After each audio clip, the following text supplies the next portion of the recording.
Pasca perang Rusia-Ukraina dan perang Israel-Hamas, serta perang Israel dengan Hizbullah di Lebanon yang belum usai, kini malah muncul kembali perang baru di wilayah Suriah yang menimbulkan perang regional di kawasan Timur Tengah akan terus meningkat. Pasalnya setelah perang Rusia dan Ukraina, setahun kemudian muncul perang baru Israel dengan Hamas di Gaza, Palestina pada 7 Oktober 2023. Kemudian kurang lebih 1 tahun kemudian, yaitu pada 24 September 2024, Israel dan kelompok militan Hizbullah Lebanon kembali berperang. Namun tidak cukup sampai di situ, sebab perang antara front di wilayah Suriah kembali menuai perhatian dunia internasional. Sebab selain Rusia, beberapa negara barat juga disebut ikut ambil bagian.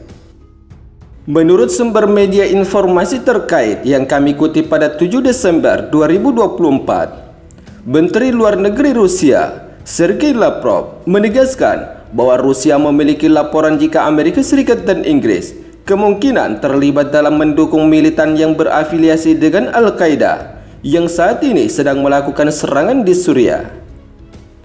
Informasi tersebut sebagaimana pernyataan jurnalis Amerika Serikat Tucker Carlson yang bertanya kepada Menteri Luar Negeri Rusia Sergei Lavrov terkait siapa yang mendukung teroris di Suriah.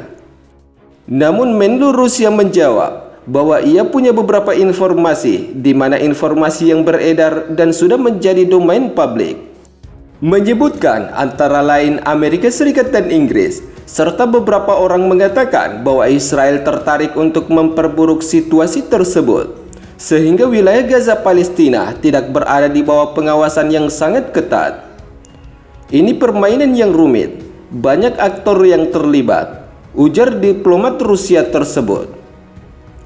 Di waktu yang sama, Sergei Lavrov juga menjelaskan kepada Carlson bahwa Rusia, Iran, dan Turki menjadi penengah gencatan senjata di Suriah pada tahun 2017 dan sekali lagi pada tahun 2020. Dengan menyebut format Astana ini sebagai kombinasi pemain yang berguna, aturan mainnya adalah membantu warga Suriah untuk berdamai satu sama lain dan mencegah ancaman separatis semakin kuat di wilayah Suriah. Namun menurut diplomat Rusia, Amerika Serikat terlibat di wilayah timur Suriah ketika mereka melatih beberapa separatis Kurdi dengan menggunakan keuntungan dari penjualan minyak dan gandum serta sumber daya yang mereka kuasai. Sementara di sisi lain, seperti yang kita ketahui, sebelumnya pengaturan yang dicapai pada tahun 2019 dan tahun 2020, kemungkinan Turki untuk mengendalikan situasi di zona deeskalasi Idlib dan memisahkan HTS dari oposisi yang bukan teroris dan bekerja sama dengan Turki.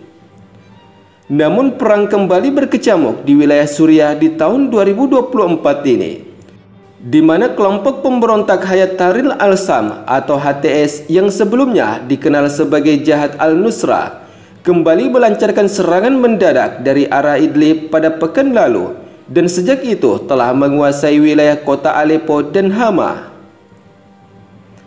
Sementara di sisi lain, seperti yang kita ketahui, Rusia adalah sekutu utama Presiden Suriah Bashar al-Assad dan mendukung upaya untuk menumpas pemberontakan dengan serangan udara.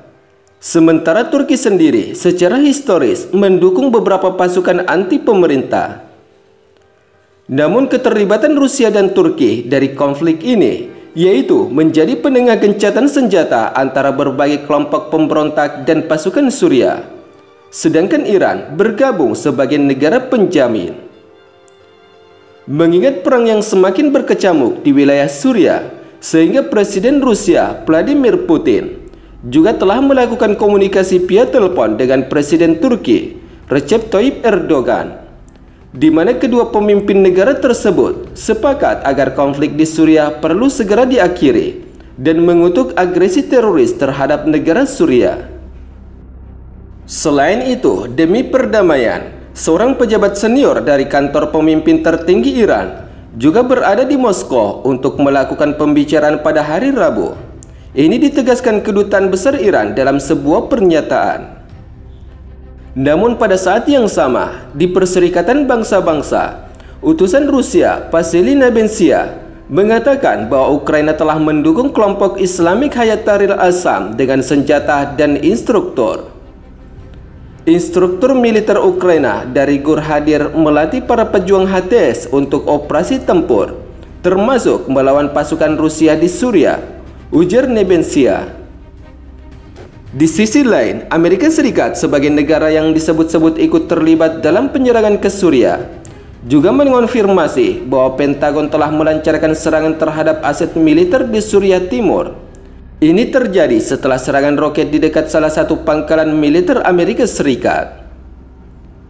Informasi itu sebagaimana kutipan media Al Jazeera yang kami kutip pada 7 Desember 2024, di mana juru bicara Pentagon Pat Ryder mengatakan kepada wartawan pada Selasa kemarin bahwa militer Amerika Serikat menyerang sistem persenjataan, termasuk peluncuran roket dan tank tempur, sebab lokasi tersebut menjadi ancaman terhadap pasukan Amerika Serikat di daerah tersebut.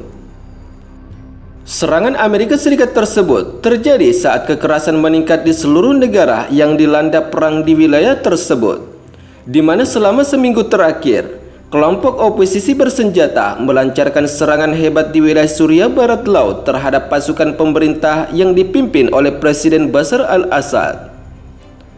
Situasi ini tentunya mengawali babak baru perang saudara yang telah berlangsung lama di negara tersebut, di mana serangan tersebut telah menimbulkan pertanyaan tentang bagaimana Amerika Serikat akan menanggapi dan apakah Amerika Serikat dapat terlibat dalam konflik tersebut, mengingat kehadiran militernya sangat signifikan di wilayah Suriah. Pernyataan tersebut tentunya bukan tanpa alasan, sebab sebelumnya Damaskus menuduh Amerika Serikat memberikan dukungan udara untuk pemberontak pasukan demokratik Suriah yang didominasi suku Kurdi yang bergerak maju melawan desa-desa yang dikuasai pemerintah di sebelah timur Sungai Efrat di dekat kota Deir ez-Zor, telah menerima dukungan Amerika Serikat selama bertahun-tahun dengan tujuan yang dinyatakan untuk memerangi pemberontak lainnya.